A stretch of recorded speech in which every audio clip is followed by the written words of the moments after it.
Hola, muy buenos días, ¿qué tal? Una vez más estamos aquí en lo que es Zona de Expertos. Bueno, tercer programa y como cada lunes nos vemos, lunes de psicología, nos vemos a las 10 de la mañana. Mi nombre es Fabi Llamas y tengo el placer de saludarte en esta mañana. En esta mesa informativa con un tema extraordinario para todos. Y bueno, haciendo un poquito a lo que es la alusión del Día del Niño, pues el tema de hoy, ¿en qué momento dejamos de ser niños para convertirnos en adultos? Bueno, yo creo que aquí habría que separar en cuestiones psicológicas y biológicas, pero bueno, eso lo veremos más adelante. Bueno, y este tema te ayudará a detectar cuando hay problemas con los niños, como siempre les comento, inclusive nosotros mismos cuando hay que buscar a un especialista. Y bueno, te recuerdo que si quieres estar en contacto con nosotros es a través de nuestras redes sociales, Facebook, Twitter e Instagram, nos encuentras como Radio Mex. Ok, y bueno, el teléfono en cabina te lo recuerdo es 26 44 74 95. Y pues bueno, el día de hoy tengo el placer de tener a un invitadazo de lujo, que aparte de ser especialista es pues mi amigo, que ya hemos tenido el placer de trabajar mucho tiempo atrás juntos. Paquito, buenos días. Buenos días a todos. Mucho gusto de estar aquí. Muchas gracias, Fabi, por la invitación. Pues bueno, vamos a hablar de un tema muy interesante el día de hoy. Sí, Paco, muchísimas gracias. Al contrario, muchas gracias a ti. Bueno, sin más te recuerdo que yo estaré contigo hasta las 10 de la mañana, hasta las 11 de la mañana, perdón. Y bueno, daremos arranque a esta mesa informativa. Te recuerdo una vez más, Zona de Expertos. Mi nombre es Fabi Llamas y vámonos con lo que opina la gente. ¿Te parece, Paco? Bueno, pues ya estamos aquí en Zona de Expertos nuevamente. ¿Cómo ves las encuestas, Paquito? Lo que comentaban las personas. Y como te comentaba al principio, yo creo que aquí hay que dividir el aspecto biológico y el aspecto psicológico. Porque estás de acuerdo que biológicamente a los 12, 13 años, en cuando una mujer empieza a menstruar, ya biológicamente estamos aptos para ser madres. Más sin embargo, psicológicamente no. Te voy a contar una experiencia que me pasó a mí el día sábado. El sábado fui a una fiesta de 15 años. Y pues obviamente llegó 15 años, ya sabes, jóvenes, etcétera. Entonces donde estábamos sentados nosotros, enfrente había puros adolescentes, chicos de secundaria prácticamente, ¿no? Pero me llamaba la atención en particular 3 chicos que estaban enfrente de mí, porque te prometo que uno ya estaba totalmente en estado alcohólico, y bueno, como travesura y a la vez como comportamiento como adulto, cuando te parabas, cuando obviamente te servían a ti como adulto, pues la parte de la botella para que te sirvieras del tequila, bueno, esperaban que te pararas a bailar algo para hacer la travesura de agarrar la botella o llevársela literalmente, ¿no? Y así estaban en todas las mesas, ¿no? Al final de cuentas, te digo, terminaron, bueno, perdidos en alcohol, ¿no? Pero me llamaba la atención porque decía, bueno, en cierto punto travesura al tomar el objeto, ¿no? La botella, pero por el otro lado ya un comportamiento pleno de adultos, ¿no? De ya entrar a esta parte de tomar alcohol, etcétera. Yo te preguntaría aquí, Paco, ¿en qué momento perdemos la inocencia? ¿Qué pasa ahí?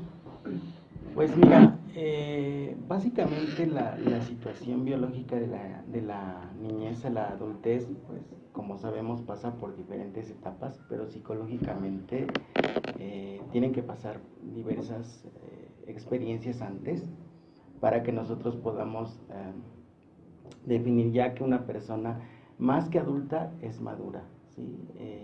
Porque nosotros estamos hablando en este momento, bueno, en función de la experiencia que me comentas, es una situación donde tenemos ya que tener la capacidad de juzgar correctamente, distinguir lo que nos conviene y lo que no, y obviamente tomar decisiones y hacernos responsables de esas decisiones en función de sus consecuencias. Entonces, para que todo esto suceda y nosotros no perdamos la inocencia, pues tenemos que formar nuestra conciencia. Básicamente ese es el punto clave. Ajá.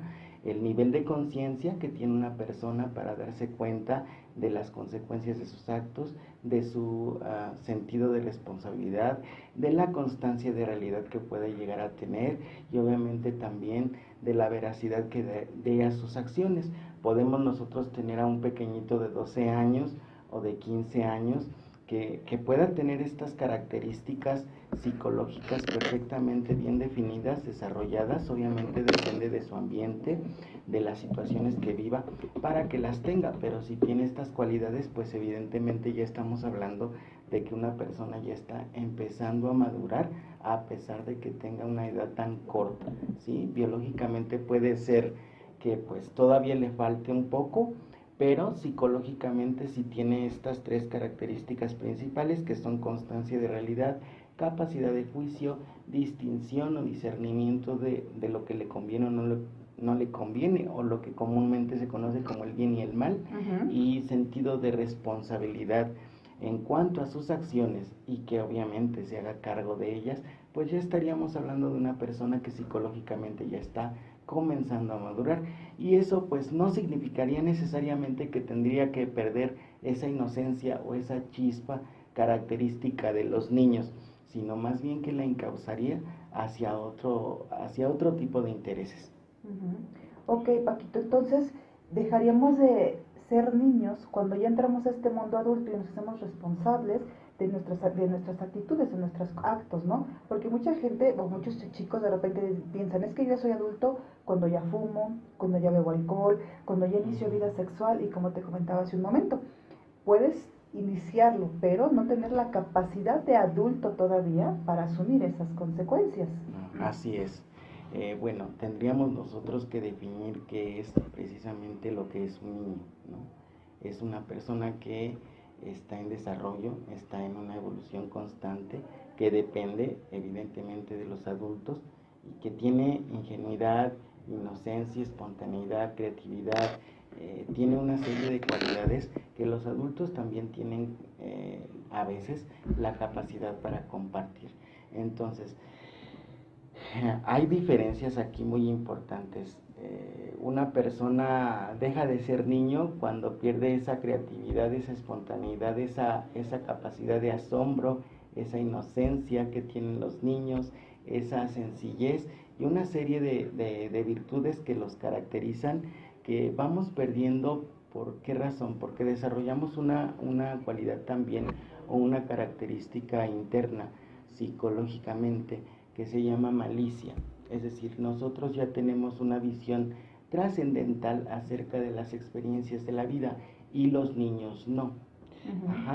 En cuanto a los niños empiezan a tener una capacidad racional a partir de los 6 años, por eso precisamente los niños entran a la primaria a esa edad, mientras ellos están en la etapa más pequeñita, de los 3 años, 5 años, entran en el preescolar, que es la etapa de la fantasía, donde ellos van tratando de explicarse su mundo, donde ellos van tratando de adaptarse a las experiencias que van teniendo de ordinario en lo cotidiano.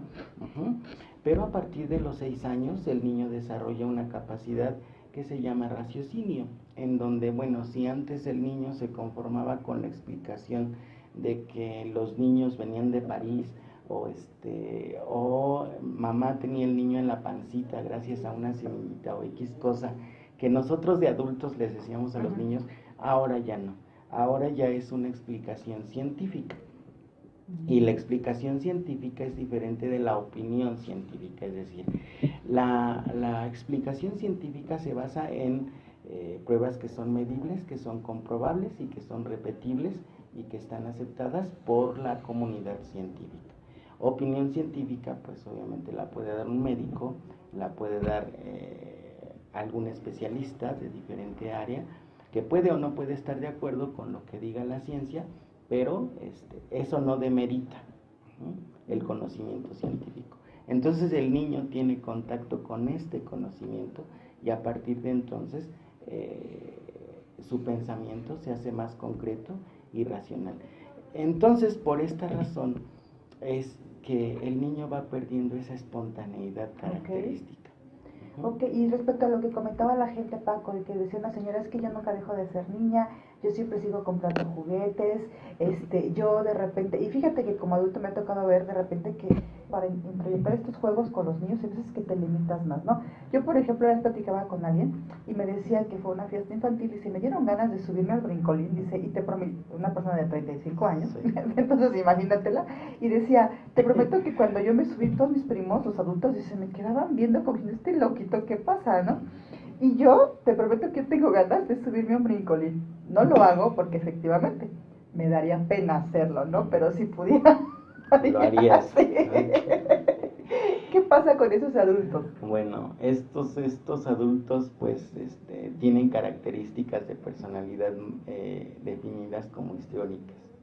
Ajá, es decir, son personalidades muy espontáneas que son el alma de la fiesta, que no pierden esas características de niños por dos razones que en psicología se consideran fundamentales. Hay ciertas cosas que no pudieron resolver en esa etapa de la infancia o no se atrevieron a vivir y que ya siendo adultos, como tienen cierta autonomía, cierta capacidad de decisión, más libertad que cuando eran niños, entonces ya pueden atreverse además a hacer las cosas que quedaron pendientes. Es una forma muy saludable de resolver algunas cosas que nosotros a veces nos quedamos con ganas de hacer y que pues obviamente son saludables. ¿En qué sentido?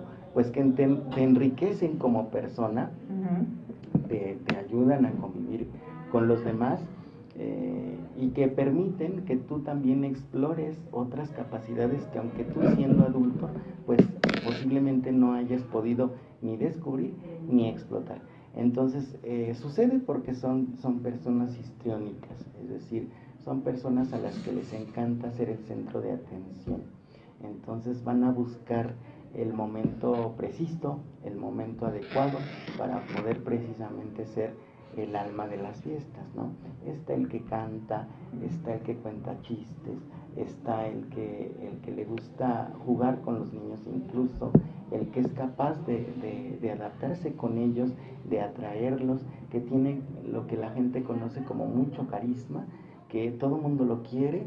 Entonces son personalidades de este tipo y estas personalidades son las más cercanas a la salud mental porque tienen más herramientas para poder lo que se conoce en psicología como sublimar. Ok, permíteme Paquito, nos vamos a un corte comercial y regresamos. Gracias. Okay. Bueno, ya estamos aquí de regreso una vez más en Zona de Expertos. Te recuerdo cuál es el tema de hoy, en qué momento dejamos de ser niños para convertirnos en adultos, con el psicólogo, el licenciado en psicología Francisco Granados. Y bueno, te recuerdo una vez más nuestras redes sociales para estar en contacto, que son Facebook, Twitter o Instagram. Nos encuentras como Radio Mex. ¿Sí? Y bueno, Paquito, me estabas comentando entonces antes del corte que necesitábamos la parte de la... se me fue la palabra. Asertividad. Estabas platicando de la asertividad, que es esta transición cuando ya convertimos en adultos. De alguna manera entiendo que de niño todavía es válido equivocarte, ¿no? Porque estamos por ensayo y error. De adulto, bueno, en teoría ya no tendría que resultar así. En teoría ya no, pero hay momentos. Y lo seguimos haciendo. Así es. Aprendemos por ensayo y error, ¿no? Exactamente. Ok, ¿qué sucede ahí, Paquito? Bueno, lo que sucede básicamente son las experiencias que va teniendo la persona, como recuerdo ahorita las encuestas de las personas que decían que, bueno, empezaron a trabajar muy jóvenes, entonces pues eso les obligó lo que comúnmente se conoce pues a madurar, que no es otra cosa que decir pues tengo que aprender a resolver problemas, a distinguir mis opciones, situaciones a las que me enfrento para poder obviamente salir adelante, porque esa es la meta que se plantea un adulto, salir adelante y también pues buscar la trascendencia, dejar huella, un mensaje, algo importante para las personas que vienen detrás. Entonces, pues estas condiciones que en ocasiones son culturales, en otras son circunstanciales, es decir, yo lo aprendí de mi familia, yo lo vi de mi familia, comencé a empezar a trabajar desde chiquito, entonces ya traigo como que esa enseñanza de vida. Entonces ya llego a una edad donde yo mismo me empiezo a pensar, tengo que empezar a trabajar, tengo que hacer algo de mi vida. En otras son circunstancias, podemos perder como padres de familia el trabajo, entonces tenemos hijos mayores, los hijos mayores se hacen cargo de los chiquitos, como sucedía en algunos años, hace algunos años, se hacen cargo de los chiquitos, son el ejemplo, eso es parte de nuestra cultura, entonces ellos empiezan a trabajar. Por eso precisamente comentábamos en el bloque anterior que había situaciones en la niñez que se quedaban pendientes y cuando tú ya eres adulto y tienes oportunidad, ya no tienes esa carga de responsabilidad que tenías antes, pues entonces ya te das oportunidad de vivir experiencias que no tuviste chance de vivir en otro momento. Eso forma parte también de nuestro desarrollo emocional. Ok, ¿y qué pasa, Paco, por ejemplo, con los adultos, bueno, con los niños que trabajaron a muy temprana edad? Por ejemplo, yo he escuchado, sobre todo en generaciones anteriores de abuelos, que es que yo trabajé desde los 8 años, ¿no? Y los escuchas ahora y los comentarios dicen, es que ya estoy cansada, ¿no? De cocinar, porque mi juego era hacer la comida, mi juego era cuidar a mis hermanos, ¿no? O sea, ¿qué pasó ahí con esas personas? Pues son situaciones que les generan conflicto por el rechazo mismo, del sentido de responsabilidad que les impusieron, características de una personalidad también obsesiva, donde hay cierto reto a la autoridad. Me impusieron esto, yo no quise hacerlo, yo no tenía pensado en mi vida hacer esto. Entonces llega el momento en que yo me rebelo, inconscientemente me rebelo. Y una forma de rebelarme a través de la queja, ¿no? Lo hago porque me someto, este es el movimiento, lo tengo que hacer, tiene una carga moral, no puedo dejar de hacerlo, mis hijos dependen de eso, o las personas que están detrás de mí, pero no quiero. Entonces de alguna forma me rebelo y empiezo con aquellas frases de, bueno, a partir de ahorita ustedes háganse de comer solos, ya no me va a importar lo que ustedes piensen, me voy a dar tiempo para mí solito, voy a empezar a delegar ciertas responsabilidades con el fin de tratar de resolver un conflicto que viene más a fondo. Es decir, yo me sometí a la autoridad, yo reprimí mis propios deseos como un mecanismo de defensa, desarrollé una personalidad obsesiva y en esa personalidad obsesiva pues vienen dos polos. El primero es el del sometimiento y el segundo es el de la rebelión. Entonces puede haber personas que pasen de un polo a otro durante su vida. Es decir, que siempre se están quejando, pero que viven sometidos a esa situación porque supuestamente no les queda de otra. ¿Cuál es la solución? Pues evidentemente es que den el paso, se rebelen, se hagan cargo de esta situación y ahí es donde nosotros, como hablábamos al principio, si tú tienes un sentido de responsabilidad y una constancia de realidad que no solamente es la externa, es decir, no solo cuenta que te des cuenta, valga la redundancia, de lo que está pasando afuera, sino que te hagas cargo de lo que está pasando adentro, en tu interior. ¿Qué te dicen tus emociones? ¿Qué te dicen tus sentimientos? Para que tú pues obviamente te hagas cargo de ellos y con el tiempo pues no hagas responsable a otros de la vida que llevas. Eso también significa ser adulto y madurar. Ok, y Paquito, aquí se me viene, qué tan relevante es el juego? Aún tan importante como comer, respirar, ¿qué tan importante es el juego? Muy importantísimo, importantísimo porque te permite desarrollar habilidades físicas, intelectuales, espirituales. Nosotros incluso, bueno, yo de ordinario lo utilizo para trabajar con los niños porque también permite desarrollar y resolver conflictos emocionales que los pequeñitos puedan tener a determinada edad a partir de los 5 años. Es muy importante porque te permite también tener una capacidad que se llama regresión adaptativa al servicio del yo. ¿Esto qué quiere decir? Pues como cuando ves tú a un adulto jugando con un pequeño y ves que hace la voz como de los muñequitos o las muñequitas, la hace muy infantil. Es una actuación, pero a su vez también psicológicamente es una regresión adaptativa al servicio del yo. Si tú desarrollas esto, desarrollas también habilidades como la capacidad de espera, la tolerancia a la frustración, el control de los impulsos, una capacidad de juicio que te permite tener más opciones ante las situaciones que tú puedas vivir en tu vida. Entonces, si tú juegas, pues no solamente desarrollas creatividad, no solamente eres espontáneo, eres inteligente, sino también desarrollas capacidades internas que cuando eres adulto te van a permitir establecer relaciones emocionales más sanas. Entonces es importante la estimulación, es importante que los padres jueguen con sus hijos. Sí. Yo siempre les comento, les digo, miren, yo creo que más que cantidad en tiempo hay que darles calidad, ¿no? Si el niño te dice, tírate en el pasto, hazlo. Si te dice embárrate la cara de lodo o arena, tienes que hacerlo, ¿no? Pero aquí entra esta parte de adulto que de repente te limites, ¿cómo me voy a llenar de lodo, no? ¿Cómo me voy a tirar en el pasto, no? Yo siempre les digo, bueno, eso te sirve para relajarte, ¿no? Claro. Este rol de adultos no lo dejamos, ¿no? Como el ejemplo que te ponía yo en mi caso, o sea, ¿cómo me voy a ver brincando en el brinco? Así es, imagínate. Sí. Pues muy bonita te vas a ver brincando en el... ¿no? Lo prometo hacer. Exactamente, ¿no? Y lo subiré, lo prometo. Así es, por favor, para que te veamos todos. Que sí me atreví a hacerlo. Sí, exacto. Okay. Sí, mira, nosotros no soltamos el rol de adulto porque evidentemente pasamos con él pues más de las 24 horas que tiene el día. Yo creo que hay personas que si trabajáramos 48 horas, las mismas que utilizaríamos para eso, ¿no? Entonces, a veces nos acartonamos mucho o nos encuadramos mucho en un rol que tenemos que jugar y es difícil para algunas personas soltar ese papel para jugar con los niños. Pero si nos damos cuenta, pues es saludable porque te permite, como tú mencionas, relajarte, abandonar un poquito el estrés, romper con la rutina, estableces vínculos con tu hijo, en donde, bueno, por lo menos el niño tiene que contar, es decir, al otro día en la escuela el niño va a llegar y va a decir, jugué con mi papá las luchas, ¿no? Entonces, eso va a ser muy importante porque va a establecer con el niño vínculos afectivos, le va a permitir también identificarse, manejar roles, establecer mecanismos de defensa cada vez más altos, porque a veces cuando nosotros reprimimos lo que queremos hacer, como subirnos al brincolín porque ya no se puede, y eso es una norma social, ¿sí? O sea, ya no se puede, pero sí se puede, simplemente te pones un pancito, te amarras el pelo y te subes, ¿no? Y obviamente también eso tiene que ver con la voluntad, con la fuerza de voluntad, con la actitud.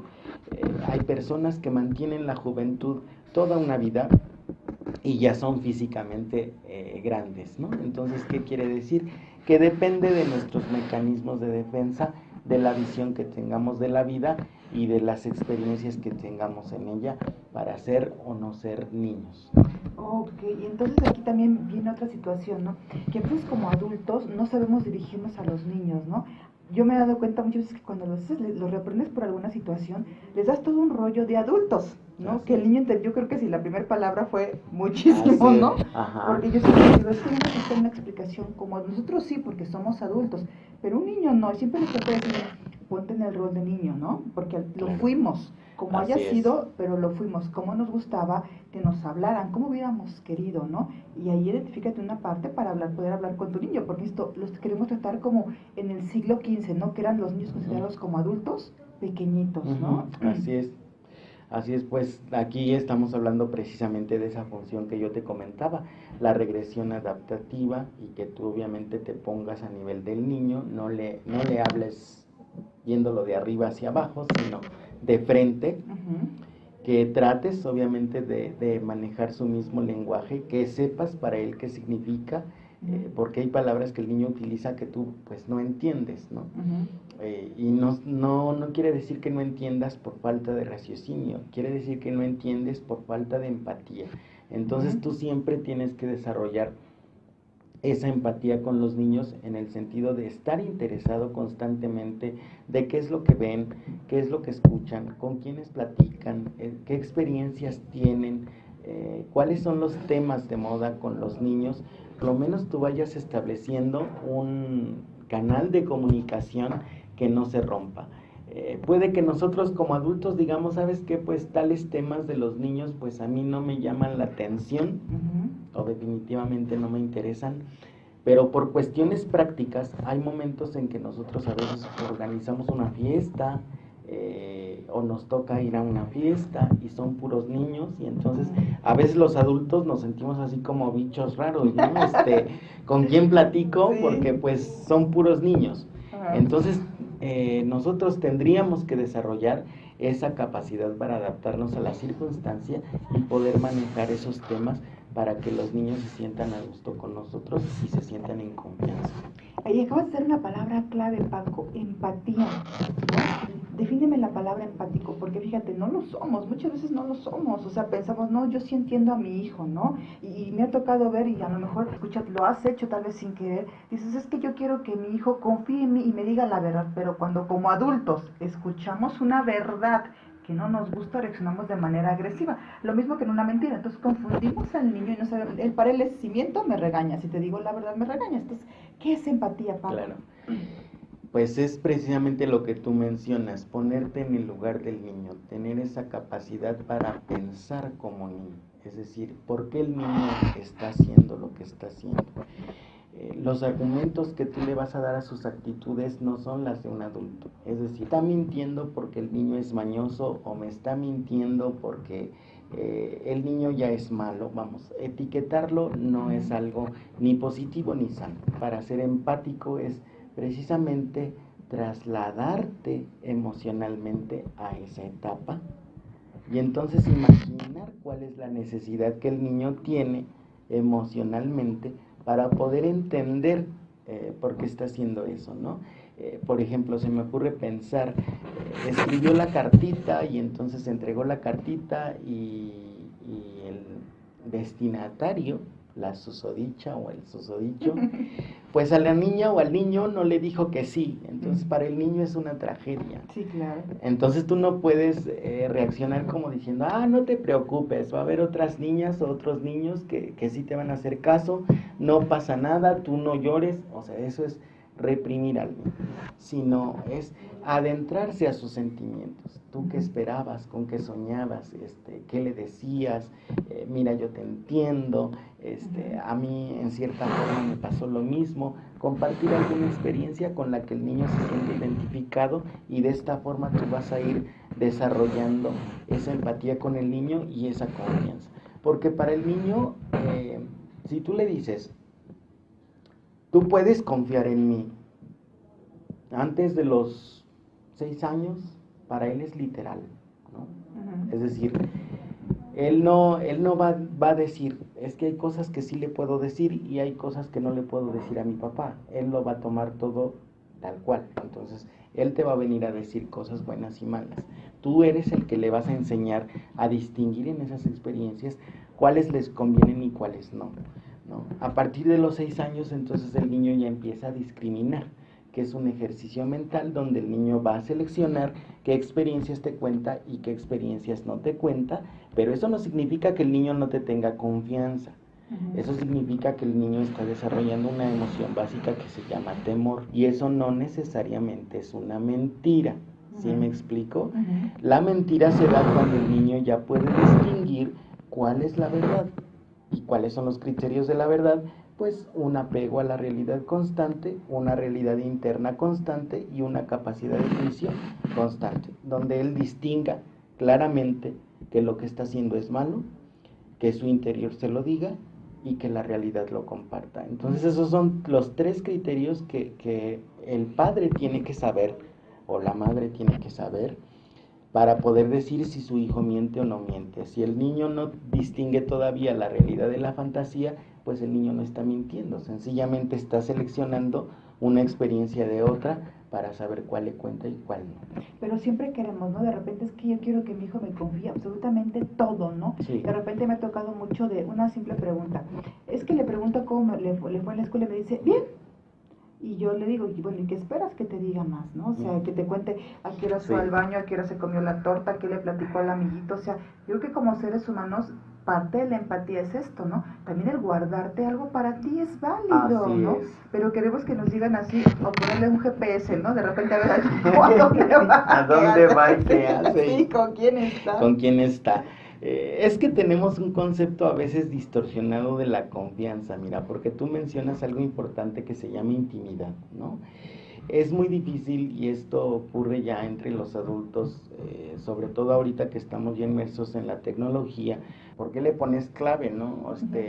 Entonces, no es una cuestión de si se puede ver o no, sino es una cuestión donde cómo interpretas tú el concepto de confianza. Si no me dejas ver tu tu teléfono quiere decir que no me tienes confianza. No, estoy defendiendo mi privacidad, estoy defendiendo un derecho que es el derecho a la intimidad. Y el niño también. Si hay cosas que el niño quiere contarme y hay cosas que el niño no quiere contarme, eso es válido. Cuando el niño no me quiere contar, bueno, pues cuando el niño se incomoda ante mis preguntas. Hay momentos en que el adulto es muy incisivo en esas preguntas, ¿no? ¿Y con quién estuviste? ¿Y a dónde fuiste? ¿Y qué es lo que hicieron? ¿Y a dónde fueron? Y tal. Si tú no detectas el lenguaje corporal de tu niño que te está diciendo, ¿sabes qué? Pues hasta aquí puedes entrar y yo después te cuento. Porque a veces los niños nos lo dicen muy claramente. Sí, claro. ¿Sabes qué? Hasta aquí te puedo contar, luego te cuento. Bueno, entonces yo tengo que aprender a esperar.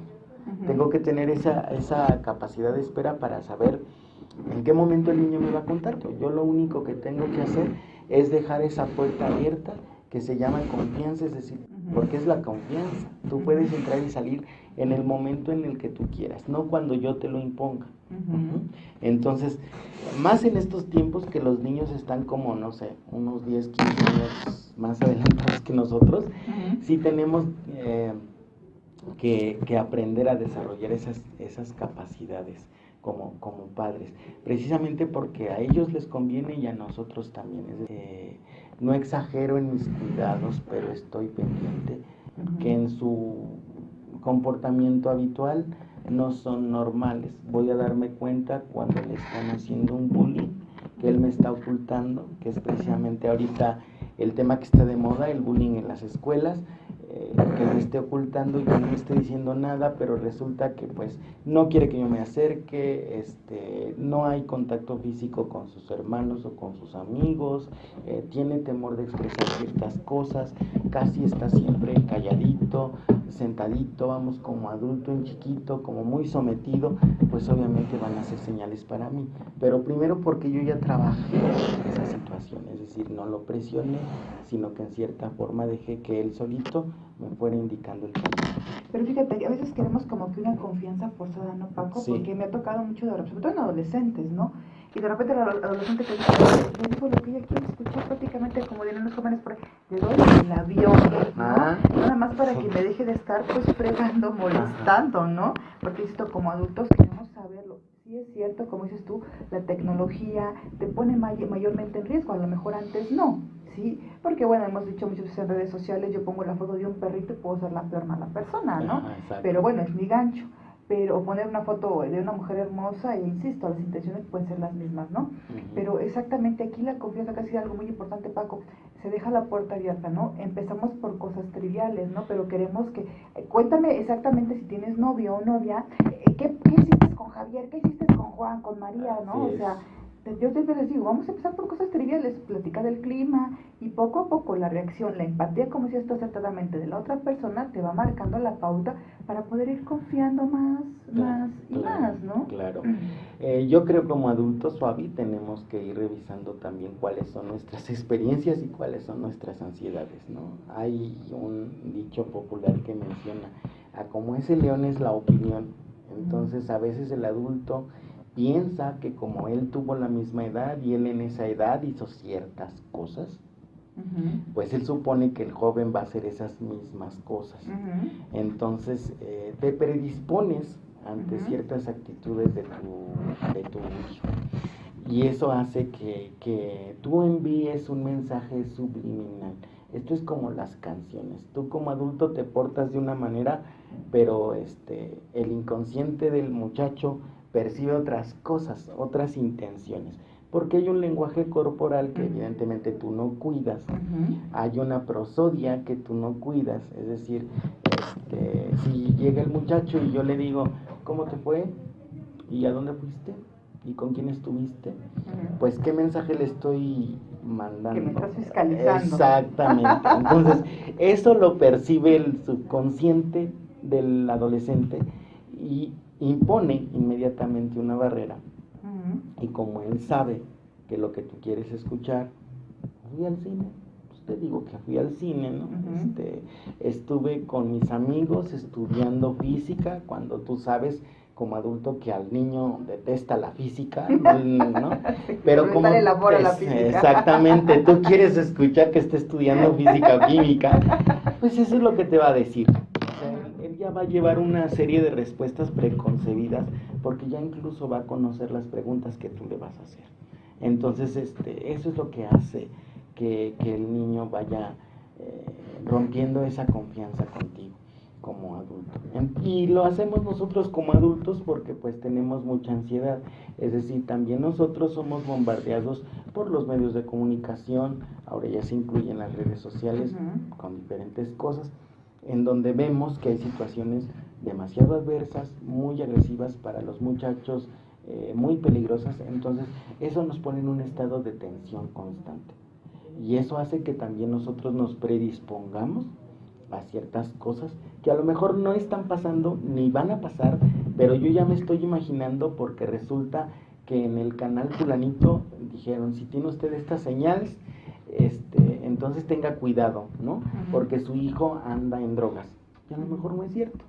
Pero por eso tenemos nosotros que tener ese discernimiento muy bien desarrollado, esa capacidad de juicio muy bien, muy aguda para poder darnos cuenta qué hacer caso y qué no hacer caso al respecto de nuestros hijos, porque nosotros obviamente conocemos lo que tenemos en casa y se supone que sabemos hasta dónde pueden llegar. Y es cierto lo que comentas, porque por ejemplo muchos problemas de conducta, no es el niño el problema, es como dices tú, yo como adulto que tengo en esta parte de mis vivencias, que he resuelto, que no he resuelto, que sigue siendo un conflicto, y obviamente lo proyecto en el niño, y para mí el niño es el que tiene el conflicto, el niño es el que ya me saca, decían por ahí antes las abuelitas, canas verdes, ¿no? O el adolescente, ¿no? Exactamente, pero, el niño problema. Exactamente, el niño problema, ¿no? Pero el problema no es del niño, el problema es mío. Así es, pero mira, es muy difícil en esa parte aceptar nosotros como adultos que tenemos un problema, porque aquí interviene algo que resulta fundamental en ciertos momentos. Uno es la cultura y el otro es el rol. A los adultos les cuesta trabajo reconocer que se tiene un problema delante de los hijos, precisamente porque suponen que reconocerlo es perder autoridad delante de ellos. Entonces generan una resistencia en donde dicen es preferible decir que el niño es el problema a reconocer que nosotros tiene el problema. Permíteme, Paquito, continuamos con esto después del corte. Paco, antes del corte me decías que tenía que ver mucho los conflictos que a veces si proyectamos en el niño tienen que ver con nosotros, sobre todo tíos, abuelos, pues sí. ¿Qué pasa ahí, Paco? Se dan una serie de interacciones entre el niño y los adultos que son inconscientes, que se tienen obviamente que revisar en el sentido de, bueno, ¿qué rol estoy yo jugando con el niño además de ser papá? ¿Y qué rol yo le estoy poniendo al niño además de mi hijo? Eso es lo que se tiene que revisar. También se tiene que revisar qué es lo que yo estoy proyectando en él como un mecanismo de defensa, es decir, qué defectos, qué situaciones, qué conflictos yo estoy viendo reflejados en él, como cuando sucede que una persona pues en cierta forma es violentada de alguna manera y pues descarga en el niño toda esa situación emocional que no permite obviamente que se creen vínculos saludables. Entonces eso es lo que nosotros tendríamos que revisar. ¿Cómo está nuestro subconsciente? ¿Qué necesidades tenemos? Básicamente hay 4 necesidades básicas, pues una es la aceptación, el reconocimiento, junto con el valor propio, la identidad y la madurez. Entonces, si alguna de esas cosas yo no las desarrollé adecuadamente, pues eso se trasluce o se traslada más bien en el niño. Yo tendría que revisar esa interacción que yo tengo con él, que me despierta. Hay de hecho un libro muy famoso de una colega nuestra que se llama Tu hijo, tu espejo, que nos habla precisamente de esa situación, de qué ponemos nosotros los padres en nuestros hijos. Yo les recomendaría a los papás que sencillamente empezaran por leer ese libro, que es muy bueno, es de la psicóloga Marta Alicia Chávez, y que yo incluso utilizo en ocasiones para dar las sesiones con los padres de los niños. Fíjate, sí es un libro muy interesante porque solamente te pone qué expectativas son tuyas y las proyectas en tu hijo, y hasta qué punto puedes de alguna forma llegar a a lastimarla psicológicamente en su desarrollo. Paco, entonces ya casi a la recta final del programa, ¿cuál sería la conclusión a la que podríamos llegar?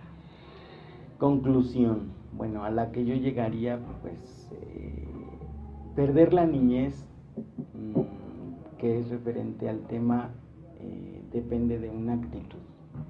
Una persona puede conservar las cualidades de los niños, que son la inocencia, la inteligencia, la creatividad, la espontaneidad, la humildad, la sencillez y una serie de cualidades que ustedes ven en sus hijos, que ustedes pueden conservar siendo adultos sin necesidad de perderlas. Es decir, que nosotros nos tendríamos que atrever a vivir esas cualidades como cuando éramos niños, es decir, confiar en las personas, aceptar a las personas, perdonar a las personas, como hacen los niños, que son las enseñanzas que nos dan constantemente. Siendo adultos, nosotros podemos ser adultos de la edad que seamos y pues seguramente vamos a estar muy bien. Vamos a poder de alguna manera poder comprender a nuestros hijos, ¿no? Poder pensar como ellos, como decías tú, si se te antoja brincar en el brincolín, hacer castillos de arena, como decían hace rato en las encuestas, comprar juguetes que siempre a lo mejor siempre añoraste, que nunca pudiste, los famosos reyes nunca te lo trajeron por esa situación. Bueno, pues nunca es malo, nunca es tarde, perdón, para poder cumplir esa expectativa, como decías tú, ahora ya con la capacidad de tener este control de mi vida, ¿no? Como decías tú, de decir, bueno, ya tengo toda la madurez para decir, bueno, ¿por qué sí lo puedo adquirir? ¿Por qué no lo puedo adquirir? ¿Qué tan importante es para mí, no? Y sobre todo también, sin olvidar esta parte de que fuimos niños y no etiquetar a los niños, tratarlos como te gustaría o como alguna vez te trataron a ti, ¿no? Yo sé que cuando somos niños no somos responsables de cómo nos educan totalmente, pero ya de adultos ahora sí somos responsables de poder modificar esas circunstancias. Así es un mensaje para todos nosotros de que nosotros tenemos que aprender de los niños y los niños tienen que aprender de nosotros en una armonía lo más equilibrada posible. Ok, me dicen aquí, saludos a Avi García de Guadalajara. Avi, gusto en verte, bueno, en escucharnos, espero algún día poder vernos. Ok, Paco, entonces, pues te pido que nos comentes en tus redes sociales dónde podemos encontrarte. Me pueden encontrar en Facebook en una página que se llama Centro de Atención Psicológica del Estado de México, abreviatura es CAPEM con doble E, ¿sí? Ahí es donde estamos nosotros recibiendo los comentarios, las sugerencias y también las citas para las personas que quieran contactarme. Mi teléfono del consultorio es el 5788-4502 y el del celular es 55-4304-5540. Ahí estamos a sus órdenes. ¿Nos repites otra vez tus teléfonos, Paco, por favor? Del consultorio es el 5788-4502 y de mi celular es el 4304-5540. Bueno, pues aquí ya nuestro especialista dejó sus números personales, si te interesa contactarlo, adelante. Yo te puedo decir que la experiencia que he tenido como amigo y como compañero, pues un excelente psicólogo. Muchísimas gracias. Y bueno, yo te voy a decir la frase final, Paco, que me pareció muy ad hoc, de acuerdo a Día del Niño, dice: saltemos, gritemos y cantemos como cuando éramos niños. Toda la cuestión aquí es atrevernos, romper esos miedos de alguna forma, estos límites, y atrevernos a hacer estas actividades. Exactamente, así es, Fabi. Entonces, pues, esperamos que tú saltes en el brincolín pronto. Sí, y prometo subirlo a las redes sociales para que vamos reto realizado. Exactamente, yo voy a estar muy pendiente para cuando lo tengas. Ok, gracias. Y te recuerdo una vez más, el lunes de psicología, mi nombre es Fabi Llamas. El tema de la siguiente semana será mujer emprendedora o ama de casa, que de repente las mujeres nos encontramos ante esta expectativa, ante estos retos. De repente si somos buenas amas de casa, descuidamos el trabajo, si somos excelentes trabajadoras, de repente descuidamos la parte de la casa. Entonces, ese será el tema de la siguiente semana. Y te recuerdo mis redes sociales, en Twitter estoy como @Fabiola_ y una página en internet, Fadais Mente Aprendizaje. Puedes contactarme de esa manera, platicarnos tus casos, no te preocupes, te daremos una pronta respuesta. Y Paco, no sé si quieras algún comentario final, algún saludo. Agradecerte muchísimo la invitación, agradecerles a todos ustedes el haberme invitado. Muchas gracias por escucharnos y pues nos vemos muy pronto. Pero claro que sí, Paco, te prometo que te voy a invitar nuevamente para otro tema. Es más, tenemos creo que está para el 7 de mayo, alguna cosa así, no recuerdo muy bien. Sí, algo así. Pero bueno, nos despedimos, nos vemos el próximo lunes de psicología con Fabi Llamas. Y te pido que no te pierdas todos los días de lunes a viernes en punto de las 10 de la mañana, zona de expertos con diferentes especialistas. Que tengas un excelente inicio de semana, cuídate mucho, nos vemos.